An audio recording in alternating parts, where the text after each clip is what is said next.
Hello and welcome to the Mitre10 Cup Round 8 wrap-up, brought to you by DrivingMaul. Hi, I'm Paul, the guy behind DrivingMaul. We'll go through all of the games from Round 8.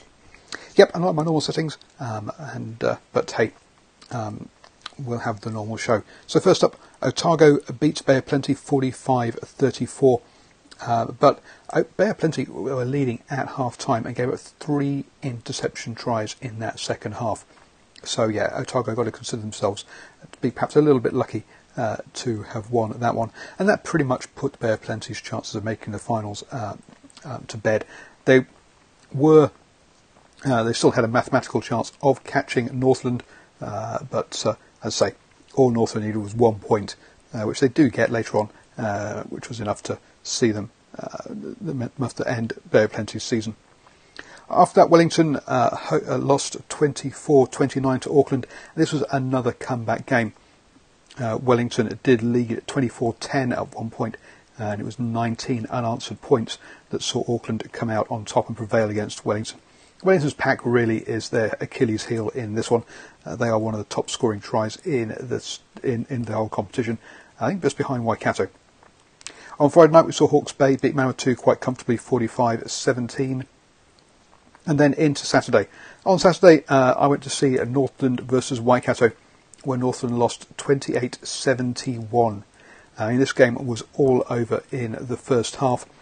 The half-time score was 7-38.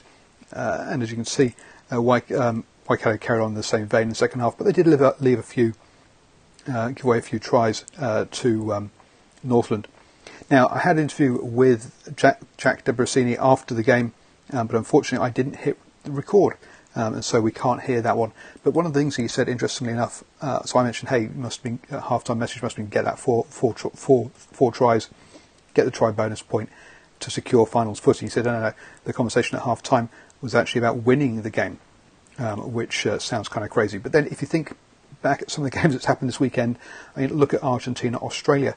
I don't think anybody gave Australia a cat in hell's chance at half-time, but they came back and won it. So, strange things have happened. But let's hear from Roger Randall after the game. So here I am with Roger Randall, and as you can say, he's a bit taller than me, as we can see by the 71 points. Must be very happy with the scoreline and picking up the try bonus point before half-time. Yeah, 11 tries, so you're pretty happy with that, but still feel like we've left some points out there, and pretty disappointed at the end to let them get in with a couple of tries. It's just pretty warm conditions, and there's a bloody good Taniwha team, so to come up here and play like that up here at their home was reasonably pleasing. Yeah, I mean, obviously got this first try in a couple of minutes, then really Ranger sort of pulled things back, and it looked like it was going to be a right contest in after that first 10 minutes. Yeah, it was a funny old game.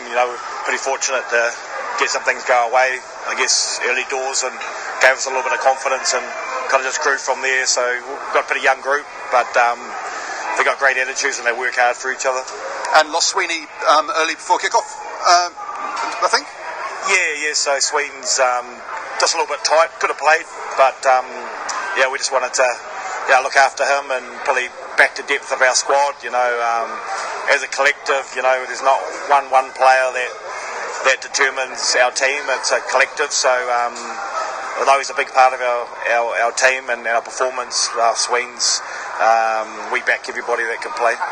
No, absolutely, and on Radio Sport they didn't get the lineup. The player in the 23 jersey who came on, also was a late replacement on the bench. He had a cracker of the game when he came on in the second half.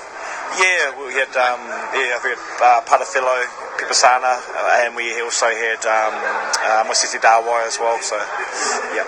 Yeah, two guys who, as you say, showing the full depth, even off the bench there. You say got a bit hot towards the end there, picked up a yellow card as well. So it's going to be a big rest before the last pool game. Much rest? Anything else? No, it was a massive game next week. Got Otago, and they've been going good guns. So they're pretty. Got pretty good back three, back four, back five there. So they like to play with a lot of width, and they got a really strong forward pack. So it's going to be a humdinger.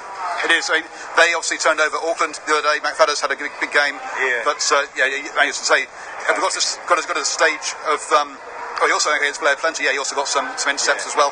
So he's in form. But as I say, at this stage of the season, is it about just trying to recuperate and get fit, or will you still manage to get some work from the boys during the week?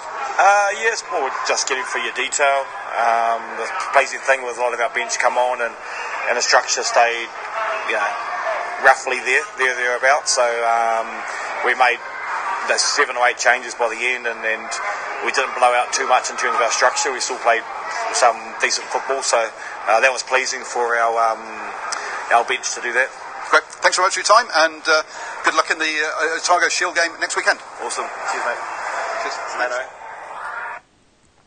So, one of the interesting things there that Roger came up with at the end there was about keeping that shape when players came on. There's a similar message that I had that I got from when I was down in Taranaki, and one of the things I mentioned down there was that they'd faded in games. And I suggested, was that down to their fitness?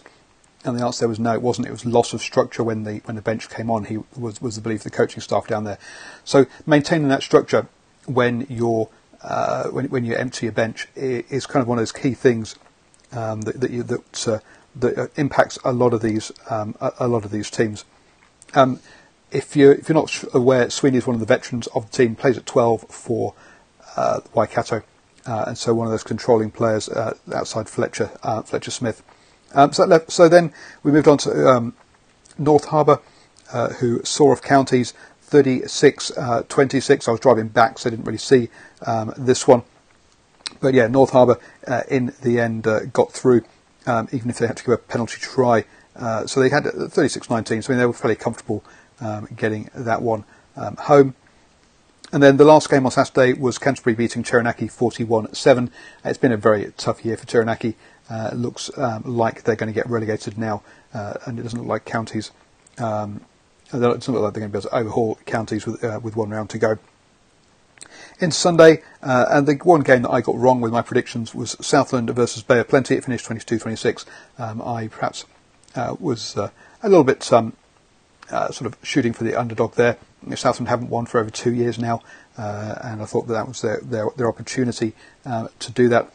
But Bay of Plenty, even though Northland picked up those 4 try bonus point to get it to 11 points ahead, still fronted up and won in that game. And then Otago, who we just heard have got the Shield Challenge next weekend, finished the round losing 21-47 to Tasman. So how does that leave the tables?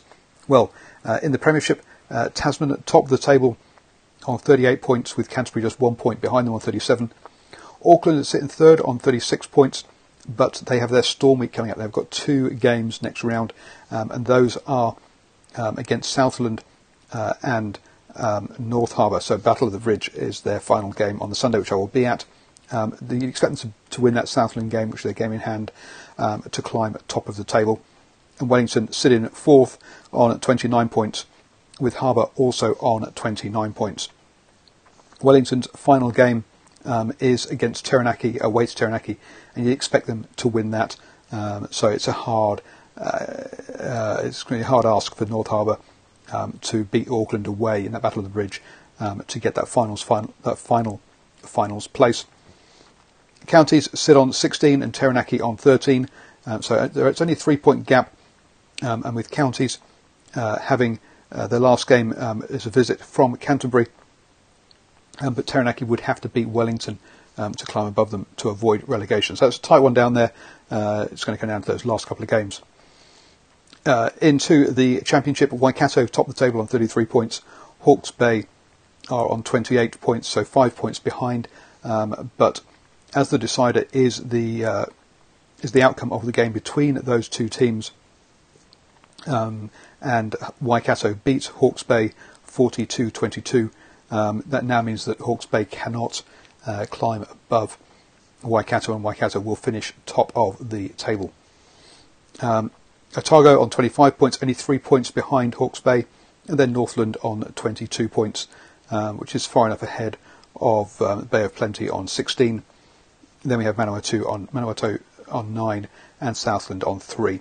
So it's going to be Waikato, Hawke's Bay, Otago, Northland. The only question is the order of Hawke's Bay, Otago, and Northland, and whether Otago, whose final game is against Waikato, can they win that to climb above Hawke's Bay, whose final game is away to Tasman, which you'd expect Hawke's Bay to lose. So that's the only real final question marks around all this. Obviously Northland, who are away to Bay of Plenty, can climb above Otago if they lose. So we don't know the makeup yet of who is going to host who in the championship. So that's all the games. Now I have started up a brand new channel called the All Blacks Edition. So if you click down there, there'll be a link to the All Blacks Edition. Up there is a link to subscribe to this channel, the Driving Maul, which is my home channel, and over here and here are two videos that you may be interested in.